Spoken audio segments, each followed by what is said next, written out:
सभी भाइयों को मेरा सलाम and welcome to MK cricket tips YouTube channel. आज 9 जनवरी है और कल 10 जनवरी सैटरडे का दिन होगा, हफ्तावार का। और कल डबल हेडर है बिग बैश के, और सैटरडे संडे दोनों दिन डबल हेडर है। और पहला मैच जो है वो ब्रिस्बेन हीट और थंडर के दरमियान है, जो कि सुबह 10:30 बजे खेला जाएगा। और ये स्पेशली वीडियो है मैच नंबर 30 की, जो कि डकलैंड स्टेडियम मेलबर्न में मेलबर्न रेनिगेट्स और मेलबर्न स्टार्स के दरमियान 1:45 पे ही खेला जाएगा। तो भाई साहब, स्पेशली मेलबर्न रेनिगेट्स और मेलबर्न स्टार्स के मैच में बारे में बात करेंगे। कैसा मैच रहेगा, कैसा स्टैट रहेगा, क्या डाटा है, क्या एनालिसिस है, सब इस वीडियो में बात करेंगे, ठीक है। और अगर अभी तक भी आप लॉस में चल रहे हो, प्रॉफिट हो नहीं रहा, लॉन्ग टर्म कुछ समझ नहीं आ रहा, तो भाई साहब मेरा व्हाट्सएप नंबर डिस्क्रिप्शन में मिलेगा, +9183910365 +1954861157। किसी पे भी जस्ट व्हाट्सएप पे मैसेज करो यार, अपना आके लिमिट बताओ, अपना अपना सारा बैकअप बताओ। आपको मैं प्लान दूंगा, सब कुछ मैं आपको समझाऊंगा। मैसेज जितने अच्छे मर्जी हो, लेकिन अगर आपके पास प्लानिंग नहीं है और आप सट्टेबाजी कर रहे हो और तुक्केबाजी पे चल रहे हो, तो फिर आपका कुछ नहीं बनेगा, आप पैसा जाया कर रहे हो, ठीक है।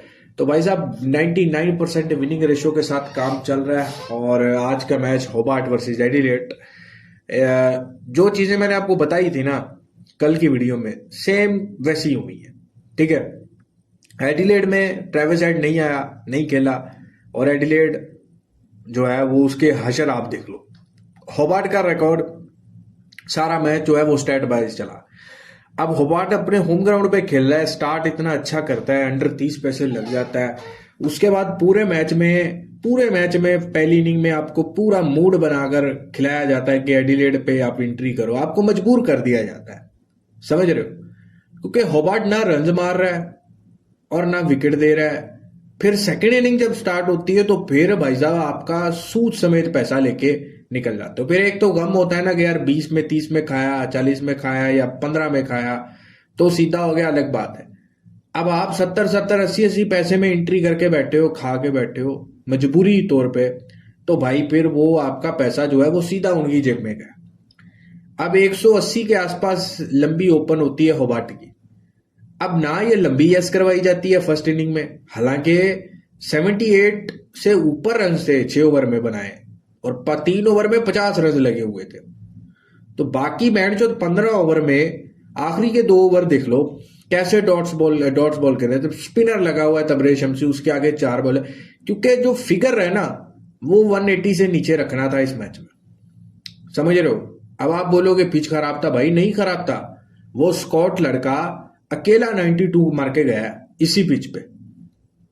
किसी ने साथ खड़े होकर 30-40 रन की इनिंग नहीं खेली। अगर खेली होती तो बात वही है कि जहां पे मैथ्यू शॉट आउट होता है ना, वो आगे ये टीम टट्टी है, लंड है, समझ रहे हो।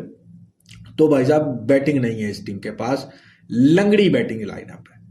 और ये वो चूतिया टीम है कि आप इसके अगेंस्ट जिस दिन बैठोगे ये आपसे आउट ही नहीं होगी, ये आपको इस पे गुस्सा आएगा। और जिस दिन आप इसके साथ बैठोगे तो ये चुपती जाएगी। ये आप आजमा के देख लेना कि जब 90% फंटर इस टीम के साथ बैठा होगा तो ये हक जाएगी, और जिस दिन 90% फंटर इसके अगेंस्ट बैठेगा, ये बैंड के लोड़े क्रिकेट ही कोई अलग लेवल की खेलेंगे, समझ रहे हो। तो खैर जो भी हुआ, बैक टू बैक कोई इतने अच्छे मैचेस हुए नहीं है, 2 बैक टू बैक मतलब घोड़े नहीं हुए, वैसे तो मैच में भाव होता था, ठीक है।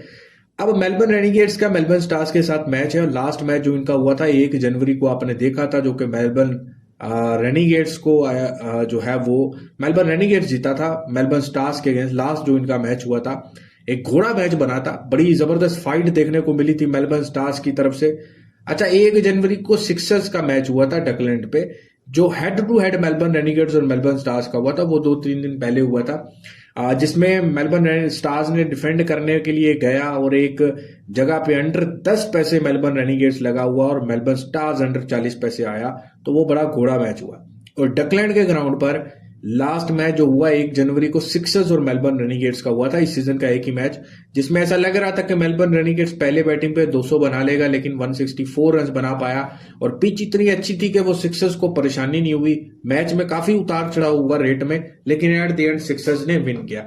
तो डकलैंड स्टेडियम जो है वो भाई एक हाई स्कोरिंग वेन्यू है, और अगर मेलबर्न रेनिगेट्स और मेलबर्न स्टार्स का हेड टू हेड रिकॉर्ड देखो तो इस सीजन का पहला मैच जो इनका आपस में हुआ वो भी रेनिगेट्स ने विन किया। और ओवरऑल देखो तो लास्ट 10 में 6-4 का फर्क है। स्टार जो है वो लूजिंग स्ट्रीक पर चालू है, 4 बैक टू बैक जीतने के बाद 3 बैक टू बैक हार गया है। और ये चीज भी मैंने आपको बता दी थी जज करके कि ये चूतिया टीम है, ये क्वालिफायर भी नहीं करेगी, ये इनको हारना ही हारना है। समझ रहे हो? कोई सेंस नहीं है, कोई सेंसलेस खेल रहे हैं, बड़े बड़े नाम है। और जैसे जब से इनकी फर्स्ट बैटिंग आ रही है ये लौड़े ही लग रहे हैं। ठीक है, रेनिगेट्स की बात करूं तो रेनिगेट्स की से भी आप इतनी एक्सपेक्टेशन मत करो। इनमें भी एक दो ऐसे चूतिया प्लेयर हैं जो किसी भी टाइम पे हक के जाएंगे। लेकिन लास्ट मैच जो मेलबर्न स्टार्स के अगेंस्ट खेला वो बहुत जबरदस्त फिनिश किया, मजा आया। आखिरी बॉल पे 4 रन छक्का मारा, मजा आया। समझ रहे हो? और दूसरी बात यह है कि मेलबर्न रेनिगेट्स के जितने मैच हुए हैं ना सब कमाने वाले हुए हैं। जो टीमें पिछले कुछ 4-5-6 सीजन से वीक चलती आई है ना, वो जब जब जिस सीजन में अच्छा खेलती हैं या जीतती हैं तो फंटर पैसा कमाता है।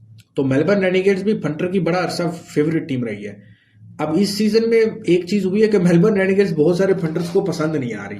लेकिन भाई साहब मेलबर्न रेनिगेट्स ऐसा ही है, मेलबर्न रेनिगेट्स ने क्वालिफाई करना है। मैंने आपको ऑलरेडी उसका दिया हुआ है कि उसको आप फाइनल के लिए लगा के रखो। ठीक है ना? तो भाई साहब कल के 2 matches Brisbane versus thunder, Melbourne Renegades versus Melbourne stars. ठीक है, और हाई स्कोरिंग गेम्स आपको कल देखने को मिल सकते हैं ब्रिस्बेन के ग्राउंड पे। थंडर और ब्रिस्बेन का ये बड़ा जबरदस्त मैच है एक तो, उसके बाद रेनिगेट्स और मेलबर्न स्टार्स का भी बड़ा जबरदस्त मैच है। आपको दोनों मैचेस में अच्छे एंट्री मिलेंगे। और दूसरी बात के थोड़े से हाई स्कोरिंग गेम आपको दोनों मैचेस में देखने को मिल सकते हैं। ठीक है, बाकी व्हाट्सएप पे ज्वाइन कर लीजिएगा। दोनों मैचेस आपको 110% मोटे प्रॉफिट के साथ, प्रॉपर सेशन और मैच एंट्री के साथ व्हाट्सएप पे करवाऊंगा। अगर मैं यहां पे आपको बोलूं या कल ये टीम जीतेगी वो जीतेगी, यार ये तुक्केबाजी है। समझ रहे हो? काम ये होता है कि प्रॉपर आपको मैच में एंट्री करवाऊं, एग्जिट कराऊं, ये काम होता है। ये तुक्केबाजी नहीं है। तुक्केबाजी एक दिन चल जाएगी, दूसरे दिन फिर फ्लॉप, तीसरे दिन फिर चौथे दिन फिर वही। तो ये चीजें तुक्के मैं नहीं लगाता। मैं टॉस देखता हूँ, प्रॉपर तरीके से आपको गाइड करता हूँ, समझाता हूँ। तो इसीलिए मैं व्हाट्सएप का करता हूँ। व्हाट्सएप पे आने का पेड़ का ये मतलब नहीं होता कि तुक्केबाजी वाली आपको टीम दे दूं। व्हाट्सएप पे आने का होता है कि आपको लिमिट के हिसाब से आपको प्रॉपर मैच में एंट्री मिले और एग्जिट मिले। समझ रहे हो? तो कुछ लोगों का जो दिमाग इस चीज पे घुसा होता है और वो कमेंट कर देते हैं या बोल देते हैं कि इतना इतना पेड़ पेड़ करते रहते हो तो खुद क्यों नहीं घर बेच के लगा देते। तो उन छोटी सोच वालों को बोलूंगा कि तुम लोगों को टिप्पर का पता ही नहीं। टिप्पर को, रियल टिप्पर क्या होता है। तुम लोगों को टेलीग्राम, इंस्टाग्राम, यूट्यूब पे इधर उधर जो तुक्केबाज आपको सिखाते आए हैं काफी लंबे टाइम से कि ये टीम आज फाड़ेगी, ये जीतेगी, वो, इसलिए आपको वो टिप्पर वो लगते हैं। टिप्पर का काम होता है आपको प्रॉपर गाइडेंस देना, आपको मैच में सही वक्त पर एंट्री करवा के प्रॉफिट करवा के निकलवाना। तो वो एडवांस में तो नहीं होता ना। यहाँ पे मैं तुक्के लगाता रहूं, कल जी थंडर जीतेगा जी, ब्रिस्बेन जीतेगा, रेनिगेट जीतेगा जी, या स्टार जीतेगा, तो वो तुक्का होगा। चल गया तो 100 बिस्मिल्लाह, हार गया तो भाड़ में जाओ। ऐसा काम नहीं होता। ठीक है, और लॉन्ग टर्म का सोच के चलो। मैचेस बहुत अच्छे चले। चले, अपना बहुत सारा ख्याल रखिए, वीडियो को लाइक कीजिए। खुदा हाफिज।